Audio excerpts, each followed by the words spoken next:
আজকে চট্টগ্রামে দেখলাম স্বামীকে নিজের হাতে জবাই করেছে স্ত্রী, নিজের হাতে।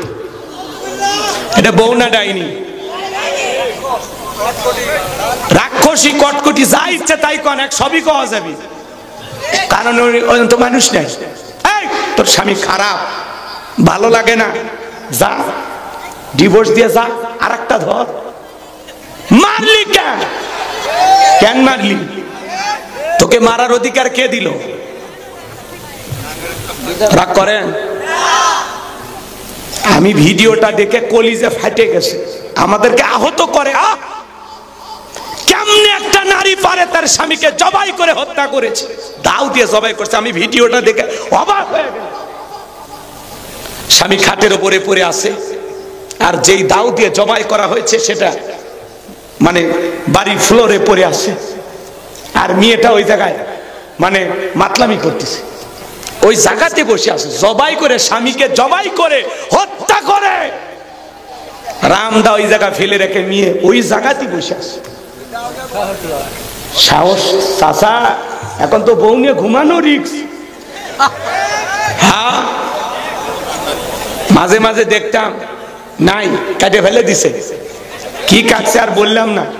আর এখন জবাই করিচ্ছে, জবাই করিচ্ছে। অতএব যুবক একলা আছে, ভালো আছে।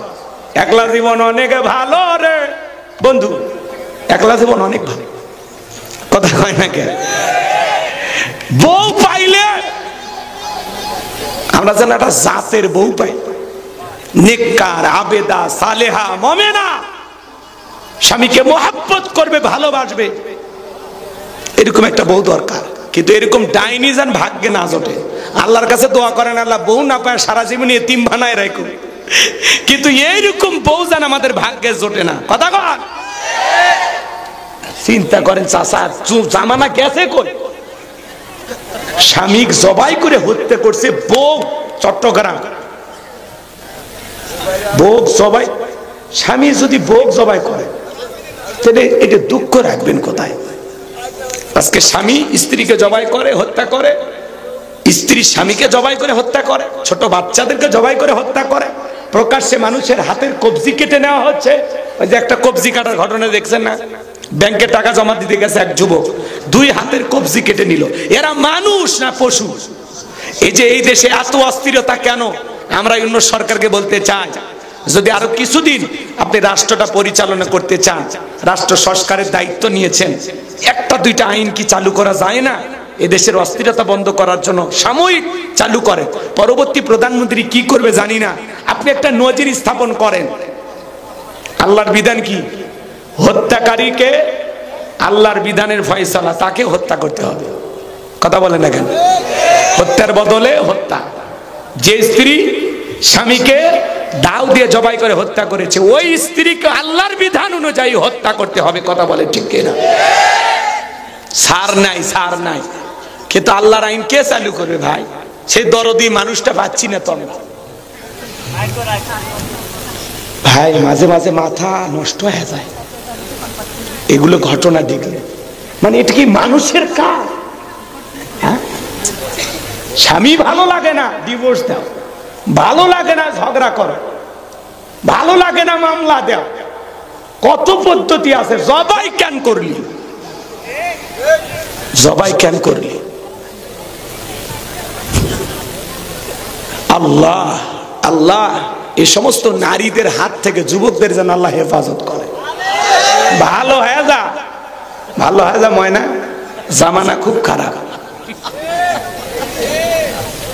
মেয়ের কথায় গোপনে যা কই দেখা করিস, টুকরা টুকরা করবি রে ব্রিজের নিচে, টুকরে টুকরে।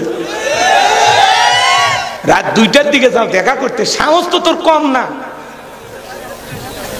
ভালো হয়ে যা ভাই, আমি চাই না তোদের মা বাবার বুক খালি হোক। এখন এলে প্রেমিকা না, এগুলো ভালোবাসা না, সব ফাইজলেমি। যেই যুবকেরা বিয়ে করেনি দেখবেন তার একটা রুম আছে ঘুমানোর, ওই রুমের ভিতরে দেশি বিদেশি সব নায়িকাদের ছবি ঝুলানো, পুরোটে দেয়ালে ছবি। ঘুমানোর আগে ওই নায়িকাদের ছবি দেখা নফল মনে করে, ঘুমানোর আগে দেখে আর বলে আহা এরকম একটা বউ যদি ভাইতাম জীবনটা ধন্য হয়ে যেত।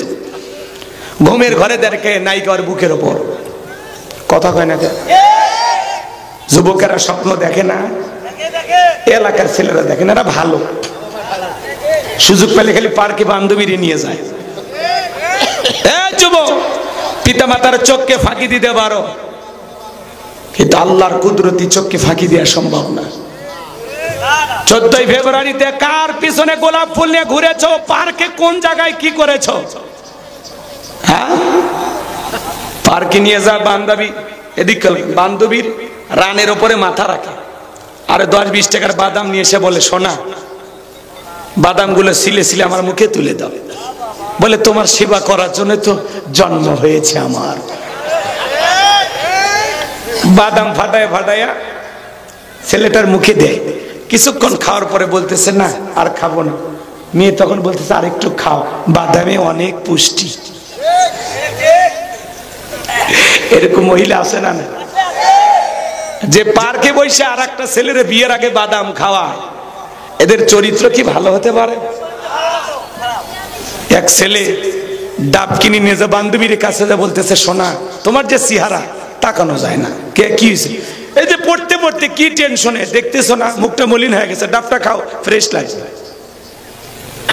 নিজের মা বাবারে কোনোদিন ডাব কিনে খাওয়ায় না, বান্ধবীর জন্য ডাব নিয়ে গেছে। কথা কর না কে? প্রেমিকার জন্য ডাব নিয়ে গেছে। প্রেমিকা পাইপ লাগায় খাইতেছে, ছেলে তখন বলতেছে, একটা কথা বলতে চাই। কি? রাগ করবেন না? বলেন না। বলে, আমি একটু তোমার মুখে পাইপ লাগায় খাইতেছি। ছেলে খাইতেছে, মেয়ের মুখে পাইপ লাগায়। চিন্তা করেন কোন জামানা এসে পড়ছে। কথা কয় না কেন? আপনার পরিবারের লোকজনই তো দেখি ফুচকা খায়। ওই যে ছেলেটা, ওটা কি আপনার জামাই লাগে? জামাইও হয়নি, কলেজের বন্ধু। বন্ধু রাগ করেন নাকি আপনারা? আমার ভাইয়েরা মন খারাপ করবেন না। এই সমাজের তরুণ তরুণীরা নষ্ট হয়ে গেছে, যুবক যুবতী নষ্ট হয়ে গেছে অশ্লীল প্রেম ভালোবাসার কারণে। এই সমাজের হাজার হাজার পরিবার আজকে ধ্বংস হয়ে যাচ্ছে শুধুমাত্র এই অবৈধ প্রেম ভালোবাসার কারণে। কথা বলেন ঠিক কিনা? তবে রাজশাহীর যুবকেরা ভালো, এরা প্রেম ভালোবাসা করে না। রাজশাহীর মহিলারাও ভালো, এরা জান্নাত থেকে পালিয়ে আসছে। কথা কর। এ সমাজকে সবচেয়ে নষ্ট করার পিছনে মূল হাতিয়ার হলো এই মোবাইল। কথা কয় নাকি? মোবাইলের ওজন কম, কিন্তু মোবাইলের মাধ্যমে পাপের ওজনটা অনেক বেশি। কথা বলেন ঠিক কিনা? নিজের পেটে ভাত না থাক, পরনে কাপড় না থাক, মোবাইল ছাড়া চলে না। আছে না ভাই? দেশে মোবাইল আইছে, চিঠি বন্ধ হইয়াছে, দিওয়ানা বানাইছে, পোলা মাইয়ার মনের কথা ভাসে বাতাসে। দেখো পোলা পানের মন বাদা ফেসবুকে, এখন মোবাইলে চ্যাটিং কইরা কাটায় সারাক্ষণ। এই মোবাইল পাইয়া দেখো মদনের মাইয়া কি কাণ্ড ঘটাইছে, স্বামী সংসার রাইখা নাকি পলাইয়া গেছে, সে যে স্বামী সন্তান রাইখা নাকি পলাইয়া গেছে।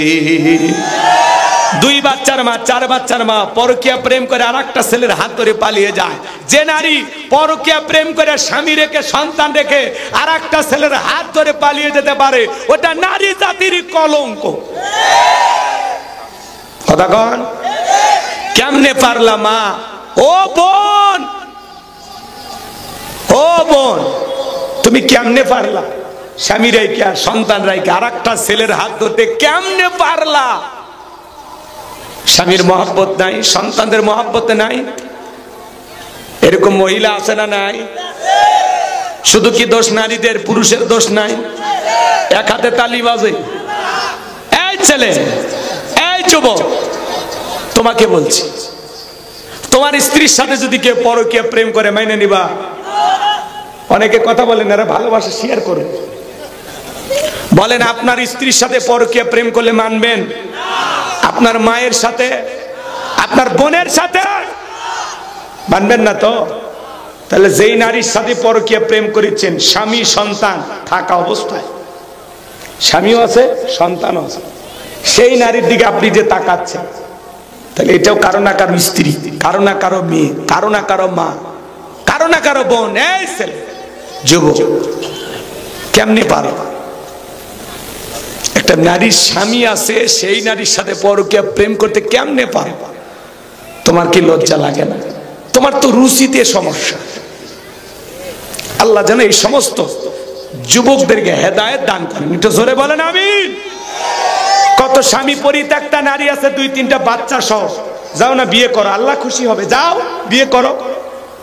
কত অভাবগ্রস্ত দরিদ্র পরিবার আছে, মেয়ের বিয়ে দিতে পারে না, এই ছেলে যাও বিয়ে করো, আল্লাহ খুশি হবে। তাও পরকীয়া প্রেম করে না। এই পরকীয়ার অভিশাপে হাজারো পরিবার আজকে ধ্বংস হয়ে গেছে। কথা বলে ঠিক কিনা? দেশে টিকটক আসিয়া সব গেল ভাসিয়া, সিদ্দিক সোরা নায়ক হইছে আইডি খুলিয়া, হিরো আলম নায়ক হইছে আইডি খুলিয়া। এই মোবাইলে হাই কি জাদু আছে ভাই, পোলাপান বুঝাছে, পড়ালেখা তুইলা রাখছে সপ্তম আকাশে। এখন আর পড়াশোনা করা লাগে না, সব অটো পাস হয়ে গেছে। কথা কোন ঠিক কিনা?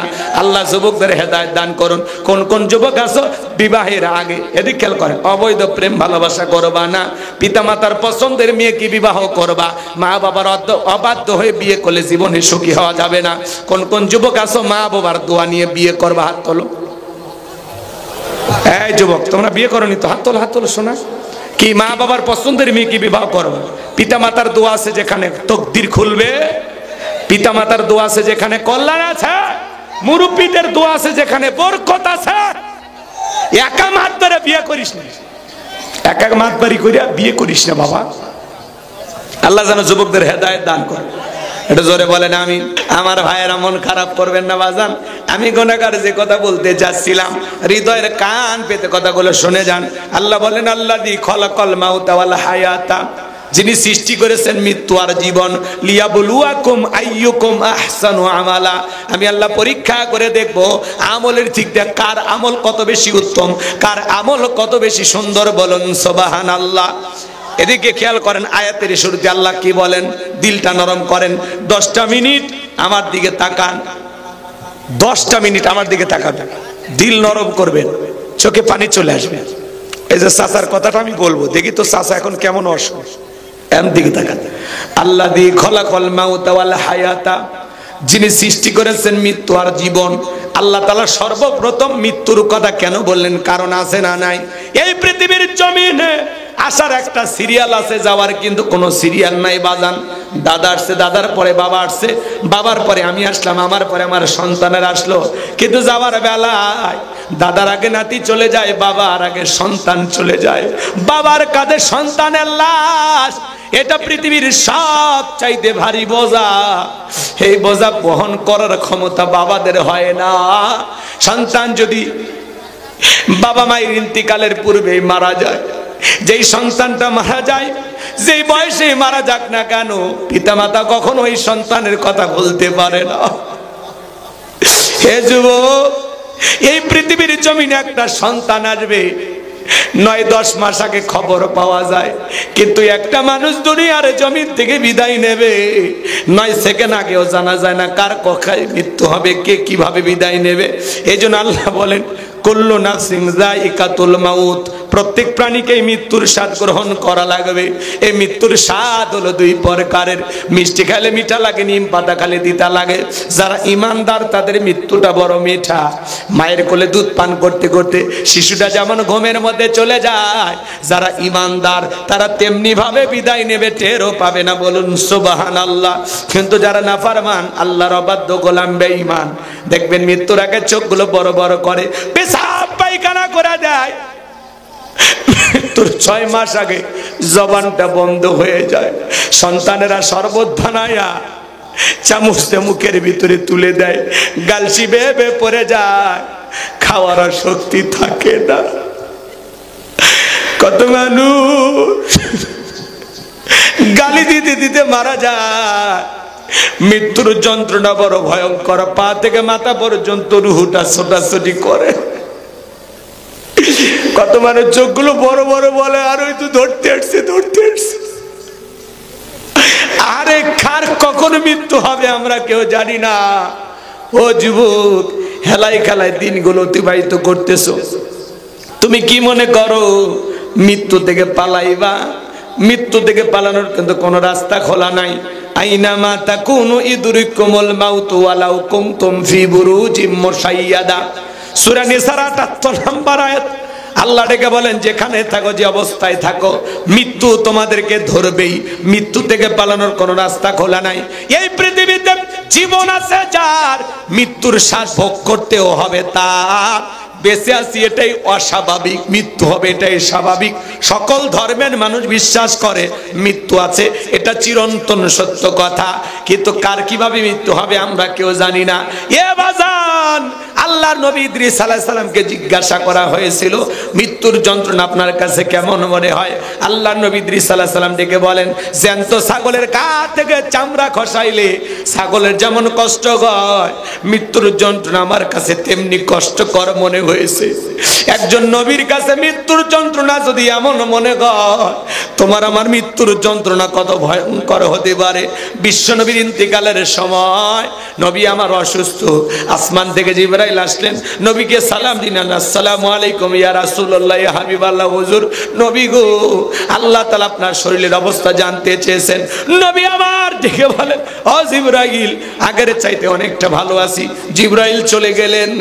নবীর মেয়ে ফাতেমা জোরে চোখের পানি ছেড়ে দিয়ে কান্না করেন।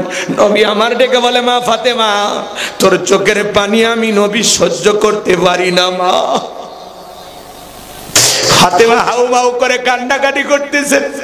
ফাতেমার চোখের পানি দেখে নবী আমার ডেকে বলে, মা, ও মা ফাতেমা, তোর চোখের পানি আমি নবী সহ্য করতে পারি না মা, তোমার কানটা আমার মুখের কাছে লাগায় দাও। নবী ফিস ফিস করে কি যেন কানের কাছে বললেন। ফাতেমার চোখের পানি বন্ধ হয়ে গেল, কান্না বন্ধ হয়ে গেল। আম্মা জানাই শাহ জিজ্ঞাসা করলেন, ও আমার মেয়ে ফাতেমা, তোমার আব্বাজান কি এমন বলেছে মা, যার কারণে তোমার কান্নাটা বন্ধ হয়ে গেল?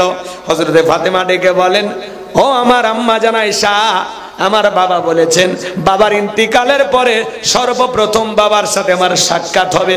বুঝে গেছি মা, বাবার ইন্তিকালের পরে বেশি দিন দুনিয়ার জমিনে আমাকে জীবিত থাকতে হবে না। কিছুক্ষণ পরে আবার জিবরাইল আসলেন, নবীকে ডেকে বলে, নবী, আপনার ঘরে আজকে অনুমতির আমরা পারমিশন চাই। ও নবী, আসমান থেকে এমন একজন ফেরেশতা এসেছে, যেই ফেরেশতা দুনিয়ার কারো বাড়িতে ঢোকার অনুমতি লাগে না। আপনার অনুমতির অপেক্ষায় আমরা দাঁড়িয়ে আছি। সেই ফেরেশতার নাম হলো মালাকুল মউত আজরাইল। আপনার আমার নবী অনুমতি দিলেন। বিশ্ব নবী মুহাম্মদ রাসূলুল্লাহ সাল্লাল্লাহু আলাইহি সাল্লাম বিছানায় শুয়ে আছেন। আজরাইল আসলেন, নবীকে সালাম দিলেন। দেওয়ার পরে বলেন, ও নবী, আল্লাহ তাআলা আমাকে বলেছেন আমার বন্ধু যদি অনুমতি দেয় তাহলে বন্ধুর রূহটা বের করবা, জানটা কবজ করবা। আমার বন্ধু যদি অনুমতি না দেয় রে মালাকুল মউত, এক সেকেন্ড দেরি করবি না। যতদিন মনে চায় ততদিন আমার বন্ধু দুনিয়াতে থাকবে।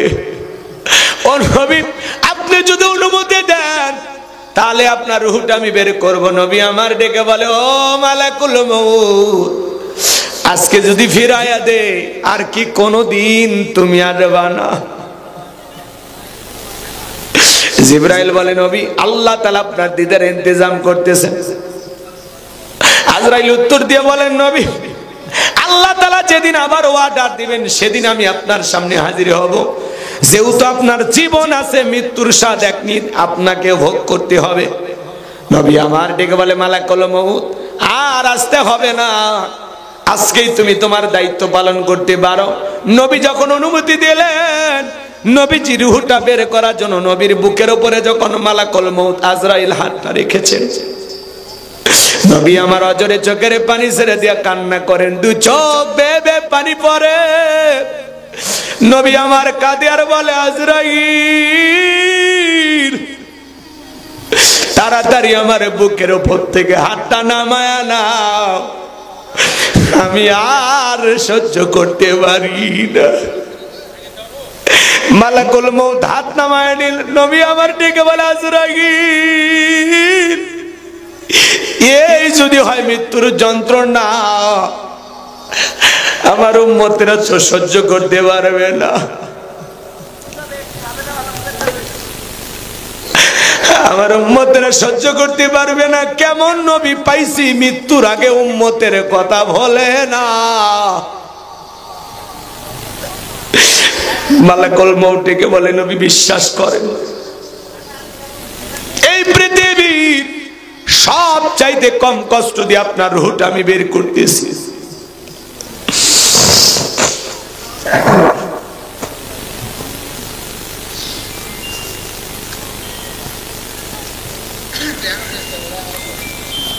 আমার আল্লাহ তাআলা আমাকে জানিয়ে দিয়েছেন, হে আজরাইল, কোনদিন আমি তোরে কোনো কিছু বলি নাই। আজকে এমন এক মানুষের কাছে যাবি যেই মানুষটাকে আমি আল্লাহ বড় ভালোবাসি। বিশ্বাস করেন গো নবী, দুনিয়ার সব চাইতে কম কষ্ট দিয়ে আপনার রূহটা আমি বের করার চেষ্টা করতেছি। আমার নবী বলে মালাকুল মউত, এই যদি হয় দুনিয়ার সবচেয়ে কম কষ্ট, তাহলে আমার উম্মতেরা তো সহ্য করতে পারবে না। কথা দে মালাকুল মউত, আমার উম্মতের রূহটা বের করার সময় কষ্ট দিবি না। মালাকুল মউত ডেকে বলে নবী, আপনার রেখে যাওয়া আদর্শ মোতাবেক যারা চলবে, আল্লাহর বিধান মোতাবেক যারা চলবে, যারা হবে মুমিন মুত্তাকি নেককার, কথা দিলাম গো নবী, তাদের রূহটা বের করার সময় আমি ইহসান করব, কম কষ্ট দেওয়ার চেষ্টা করব। নবী আমার দ্বিতীয়বার যখন অনুমতি দিলেন, মালাকুল মউত যখন দ্বিতীয়বার বিশ্ব নবীর বুকের উপরে হাত রেখে দিয়েছেন, নবী আমার আবারও কাঁদলেন, অজরে কান্না করেন আর ডেকে বলে মালাকুল মউত, তাড়াতাড়ি হাতটা সরায় আনে, আমি নবী আর সহ্য করতে পারি না। নবী আমার ডেকে বলে মালাকুল মউত রে, আমার কাছে মনে হয় উহুদ পাহাড়টা আমার বুকের উপরে চেপে ধরা হয়েছে, আমার সহ্য করতে বড় কষ্ট হয়। আবার দ্বিতীয়বার যখন বিশ্ব নবীজির বুকের উপরে হাত রেখে দিয়েছেন নবীজি রূহটা বের করার জন্য, নবীজি রূহটা বের হয়ে যাচ্ছে। মৃত্যুর সময় আপনার আমার নবী কয়েকটি কথা বললেন, উম্মতের উদ্দেশ্যে বলে গেলেন, ও আমার উম্মতেরা, আসসালাত আসসালাত, নামাজ নামাজ। নবীজি রূহটা বের হয়ে যাচ্ছে, নবীজি রূহটা বের হয়ে যাচ্ছে। এমন মুহূর্তে নবী উম্মতের উদ্দেশ্যে বলে গেলেন, আসসালাত আসসালাত, আমার উম্মতেরা নামাজ নামাজ নামাজ। যে নবী জীবনের শেষবারের মতো বলে গেলেন উম্মতের জন্য আসসালাত আসসালাত, আমার উম্মতের নামাজ নামাজ। নবীর জীবনের শেষ কথা। কারা কারা আমল করবেন হাত তুলে দেখেন। আল্লাহ আমাদের সবাইকে 5 ওয়াক্ত নামাজি বানায় দেন। সালাত আদায় করবেন তো ইনশাআল্লাহ, আল্লাহ কবুল করুন। জোরে বলুন আমিন। আমার ভাইয়েরা, রাত্রে অনেক গভীর হয়েছে, আমি আপনাদেরকে কষ্ট দিতে চাই না। এই পৃথিবীর জমিনে আপনি আমি ক্ষণিকের জন্য আসি, হঠাৎ করে চলে যেতে হবে। দুনিয়া থাকার জায়গা না। আপনার পূর্বপুরুষের নাই, আপনিও থাকবেন না, আপনার সন্তানেরাও থাকবে না। এই স্বার্থপর দুনিয়ায় কেউ চিরকাল থাকবে না। দুনিয়া থাকার জায়গা না। আপনি এখনই যদি মারা যান, আপনার পরিবারের লোকজন আপনাকে ভুলে যাবে। আপনার লাশ থাকা অবস্থায় পাশে খাওয়ার আয়োজন চলবে। আপনি যেদিন মারা যাবেন ওই দিনও আপনার আত্মীয় স্বজন, আপনার ছেলে মেয়ে ভাত খাবে, আপনাকে কেউ মনে রাখবে না। আস্তে আস্তে সবাই ভুলে যাবে। এই জন্য আল্লাহ বলেন, বাল তুসিরুনাল হায়াতাদ দুনিয়া ওয়াল আখিরাতু খায়রু ওয়া বাকা। তোমরা দুনিয়ার জীবনকে প্রাধান্য দিচ্ছ, অথচ আখিরাতের জিন্দেগি হলো চিরস্থায়ী। যেই জীবনের শুরু আছে শেষ নাই, সেই জীবনের জন্য একটু আমল করার দরকার আছে না নাই? আমার ভাইয়েরা, আপনি যদি কক্সবাজারে যান, আপনার একটা ব্যাগ থাকে, প্রয়োজনীয় কাপড় থাকে, মোবাইল চার্জার থাকে, প্রেমিকার ডায়েরি থাকে। 7 দিনের সফরের জন্য যদি একটা ব্যাগ লাগে, পরকাল জীবনের শুরু আছে শেষ নাই, সেই জীবনের জন্য একটা নেক আমলের ব্যাগ সাজানো দরকার আছে না নাই? পরকালের প্রস্তুতি গ্রহণ করা দরকার আছে না নাই? হে তরুণ যুবকেরা, তোমাদের উদ্দেশ্যে বলছি, আজ হোক কাল হোক তোমাকে আমাকে যেতে হবে, মৃত্যুর স্বাদ গ্রহণ করতে হবে। ওই অন্ধকার কবরে যেতে হবে, সেই কবরে নাই সাথী, নাই বাতি, নাই জানালা, নাই দরজা, মাত্র 3.5 হাত। রাজার জন্য যা, চাকরের জন্য যা, কথা বলেন না, আমিরের জন্য যা, সাধারণ প্রজার জন্য তা, একজন চেয়ারম্যানের জন্য যেরকম, একজন মেম্বারের জন্য যেরকম, রাস্তার একটা ভিক্ষুকের জন্য একই কবর, একই কাপড়। কথা বলেন না কেন? কোনো পার্থক্য নাই। তোমার জন্য 3.5 হাত কবর কেউ 7 হাত বানাবে না, তোমার জন্য 100 হাত কবর কেউ 3 হাত বানাবে না, তোমার জন্য কেউ 10-20 হাত প্রশস্ত কবর বানাবে না। প্রত্যেকটা মানুষ ওই একই নিয়মে যাবে। এখনো সময় আছে, আমরা নিজেদেরকে পরিবর্তন করি। দেখো তো আমলের কতটুকু আমল হয়েছে। আল্লাহ বলেন, আল্লাযী খালাকাল মাউতা ওয়াল হায়াতা, আমি আল্লাহ সৃষ্টি করেছি মৃত্যু আর জীবন, লিয়াবলুয়াকুম আইয়ুকুম আহসানু আমালা, আমি আল্লাহ পরীক্ষা করে দেখব আমলের দিক দিয়ে কার আমল কত বেশি উত্তম, কার আমল কত বেশি সুন্দর। যার আমল ভালো তার আখিরাত ভালো, যার আমল খারাপ তার আখিরাত হয়ে যাবে বরবাদ। কথা বলেন ঠিক কিনা? আল্লাহ রাসূল বলেছেন, ক্বালা রাসূলুল্লাহ সাল্লাল্লাহু আলাইহি সাল্লাম, ইন্নামাল কুবুরু রাউযাতুম মিন রিয়াদিল জান্নাহ আও হুফরাতুম মিন হুফারিন নার, রাহু তিরমিজি। বিশ্বনবী ডেকে বলেন, যে ব্যক্তির আমল ভালো, মৃত্যুর সঙ্গে সঙ্গে আল্লাহ তাআলা তার কবরটাকে জান্নাতের বাগান বানায় দিবেন। বলেন সুবহানাল্লাহ। আর যে ব্যক্তির আমল খারাপ, আও হুফরাতুম মিন হুফারিন নার, তার কবরটা হবে জাহান্নামের আগুনের গর্ত। যে গর্তের গভীরতা কত জানেন? একটা পাথর ছেড়ে দিলে 70 বছর সময় লাগে নিচে পড়তে। আল্লাহ না করুক আপনাকে আমাকে গুনাহের কারণে, অপরাধের কারণে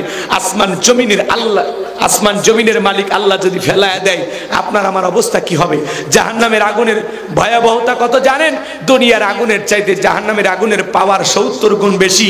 একবার যদি কারো দেখে জাহান্নামের আগুন লেগে যায়, মনে হয় কলিজাটা পুড়ে ছাই হয়ে যাচ্ছে। কথা বলেন ঠিক কি না? এই যদি হয় জাহান্নামের আগুনের যন্ত্রণা, সেই জাহান্নাম থেকে বাঁচার জন্য আমাদের আমল নিয়ে রওনা দেওয়ার দরকার আছে না? আমলের একটা ব্যাগ সাজাইতে হবে। দেখো তো যুবক, ওই আমলের ব্যাগের ভিতরে নামাজ আছে কিনা, রোজা আছে কিনা, যাকাত আছে কিনা, দান খয়রাত আছে কিনা, পিতা মাতার খেদমত করেছো কিনা, স্ত্রীর হক আদায় করেছো কিনা, আত্মীয় স্বজনের হক বুঝে দিয়েছো কিনা, পাড়া প্রতিবেশীর হক আদায় করেছো কিনা। দেখো না কতটুকু নেক আমল রেডি করেছো, একটু দেখো। আল্লাহর কাছে হিসাব দেওয়ার আগে 2 মিনিট বালিশে মাথা রেখে চিন্তা করো, কি এমন আমল করেছো যে আমল নিয়ে পরকালে রওনা করেছো, সে আমলের মাধ্যমে কি বাঁচতে পারবা? বুকে হাত দিয়ে বলতে পারবেন যে হুজুর আমি এমন কিছু আমল করেছি যে আমলের কারণে জান্নাত নিশ্চিত? বলা যায় কে ভাই? একটা দুটো শুনবেন না, খারাপ লাগে? খারাপ লাগতেছে তো নাই? কারা কারা নেক আমল করে কবরে যাবেন? 2টা হাত তুলে আল্লাহকে দেখেন। আল্লাহ আমাদের সবাইকে নেক আমল করা তৌফিক দান করুন। জোরে বলুন আমি। এতটা বছর আমি কোনোদিন তোমার কাছে কিছুই বলি নাই। ও আল্লাহ, 18 বছর রোগের ভিতরে থাকলাম, কোনোদিন কিছু বলি নাই।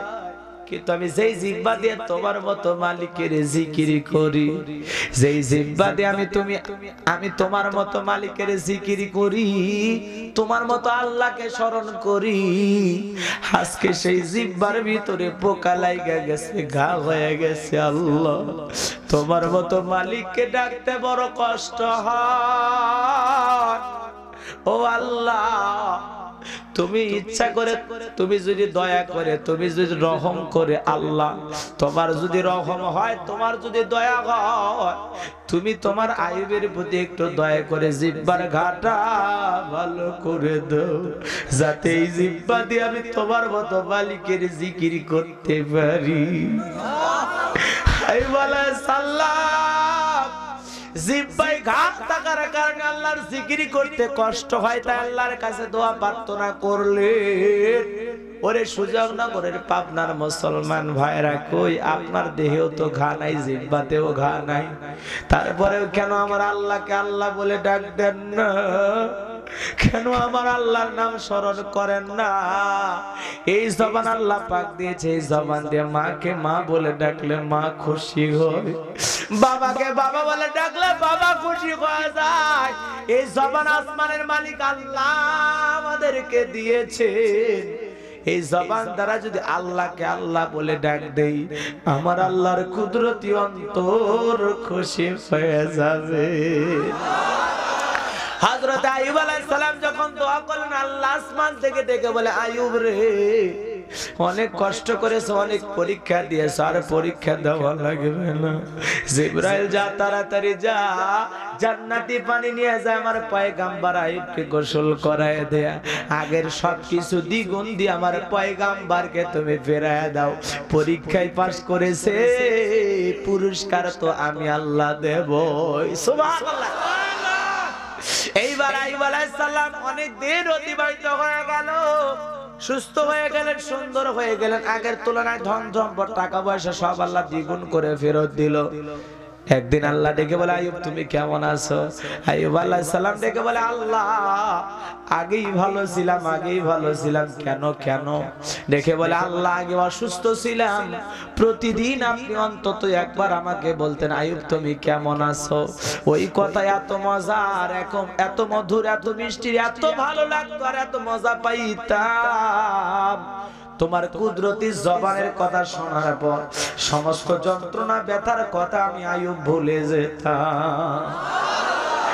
এতদিন পরে আপনি বলতেছেন, আইয়ুব তুমি কেমন আছো? তার মানে বিগত কয়েকটা দিন আপনার বিরহে ছিলাম, কই আমার আল্লাহ তো আমারে ডাক দেয় না। আমার ওই দুঃখের দিনগুলোই ভালো কেটেছিল, প্রতিদিন অন্তত আপনার কুদরতি জবানের কথা শুনতে পারতাম। সুবহানাল্লাহ বলবেন না? আমার আল্লাহর কথা শুনতে কার না মনে চায়? কথা কোন ঠিক না বেটি? এ দুনিয়ার সাধারণ একটা মেয়ের মিস কল পাইলে যদি ওই পারে মেয়ে কল রিসিভ করে মাথা গরম হয়ে যায়, বারবার মেয়েটার সাথে কথা বলতে মনে চায়। কথা কর না কেন? দুনিয়ার সামান্য মেয়ের সাথে কথা বলতে যদি মনে চায়, যে আল্লাহ পাক এত সুন্দর পৃথিবী, এত সুন্দর মানুষ, এত সুন্দর কিছু সৃষ্টি করেছে, সে আল্লাহ পাকের কুদরতি জবানের ভাষা কত সুন্দর হবে আমরা কেউ বলে বোঝাইতে পারবো না। কথা কর। তুমি কত সুন্দর কি করে বোঝাই, তুমি কত সুন্দর কি করে বোঝাই, কোন ভাষা পাই না খুঁজে তোমার তুলনা, তুমি নিজে তুমি কত সুন্দর কি করে বোঝাই। যেরকম মারহাবা। কষ্ট হয়েছে আপনাদের? তাহলে জিকির করবেন কার নামে? আরো জোরে কর। নাকি কোন বাবার নামে? হ্যাঁ, আমার দেশে ভণ্ড আছে না নাই? আমার আল্লাহর নামে জিকির হয় না, জিকির হয় বাবার নামে। আছে না নাই? পাই পানির ভিতরে চললে বাতি, ঝড় বাতাসেও নেবে না, ল্যাংড়া বাবার মুরিদ হইলে নামাজ রোজা লাগে না। বাবা হু হু হু লঙ্গি খুলে দেখে গু, বদমাইশ আছে না নাই? কি কায়দায় জিকির করে, হায় হায় গাঞ্জা কায়া মজদারি লাল বানায়, ওরে ভণ্ড আছে না না? হায় রে ভণ্ড রে, ভণ্ড দিয়ে দেশ ছয়লা, মাজারে বৈশা গাঁজার ব্যবসা করে, আছে না না? নারীদেরকে নিয়া পুরুষ এক জায়গায়, নারী পুরুষ এক জায়গায় হয়, হয় কি কায়দায় জিকির মারে দেখেন না? কয় মনের আলো বড় আলো, বাইরের ভালো বাইরের আলো নিবা ফেলা, মনের পর্দা বড় পর্দা, বাইরের পর্দা খুলে ফেলা। ওরে বাবা ভান্ডারি, লাইন ছাড়া চলে না তো রেলগাড়ি। আছে না নাই? নারী পুরুষ একত্রে হয়ে জিকির মারে, আছে না নাই? আছে না নাই? এগুলো দরবারে দেখবেন গরু ছাগল নিয়ে যায়, কি কায়দায় দেখেন না? দেখেন না? কই আমি ডুবতে আসি প্রেম দরিয়ায়, বাবার সন্ধান আছে না? আবার সাইড থেকে কিছু লোক ডিজিটাল কায়দা মারতে কয় কেরে কুতিস করে, আল্লাহ নাই নবী নাই কোথা কুতিছে কেরে, আছে না না? ওরে ভণ্ড, ভণ্ডামি করা জায়গা পাও না, কথা কোন ঠিক না বেঠি? আজকে ভণ্ড দিয়া বাংলাদেশ সয়লাভ হয়ে গেছে। আদা বাবা, খাজা বাবা, ল্যাংটা বাবা, তালা বাবা, সালা বাবা, বিড়ি বাবা 30 বছর গোসল করে না, নাম হলো সাধু বাবা। 30 বছর পর গোসল করে, মুরিদেরা পানি জমিনে পড়াকে খায়া ফেলে।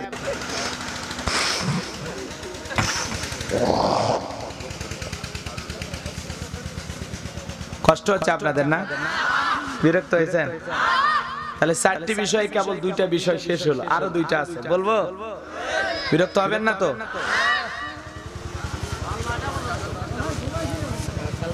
আমার ভাইরা, তাহলে ওয়াসবিরিনা আলা মা সাবাহুম, বিপদ আপদে ধৈর্য ধারণ করার দরকার আছে না নাই? তাহলে পয়গম্বর জিকির করেছিল কার নামে? আর আমরা জিকির করি কার নামে? বাবার নামে। বাবার নামে। বাবা শালি কথার মধ্যে খালি জোড়াতে আছে না? হ্যাঁ, ভণ্ডদের মাজারে যায় ভণ্ডামি করে। আজকে গাঁজা খাওয়ার সবচেয়ে নিরাপদ জায়গার নাম হলো মাজার, আছে না নাই? গাঁজার আসর আছে না নাই? বাবার ভোবা ভোবা মোষ দেখলে মানে বিয়ের 11 গোস। বাবা পিনতে থাকে জট, বাবার মাথার চুলে জট, বাবার হাতে গাঁজার পর সালা পিনতে থাকে, তবিল থাকে, তা সব দেখা যায়, আছে না নাই? আর মানুষ তাদেরকে দেখে বলে সবকিছু সারিয়া তোরা বাবার চরণ ধর, আয়না বসাইয়া দে তোর কলবের ভিতর বাবারই, আছে না নাই? এই যে 2-1টা উঠে যাচ্ছে, কি ভণ্ড বাবার লোক নাকি বারে? হতেও পারে, হতেও পারে। হ্যাঁ হ্যাঁ, কি কয়?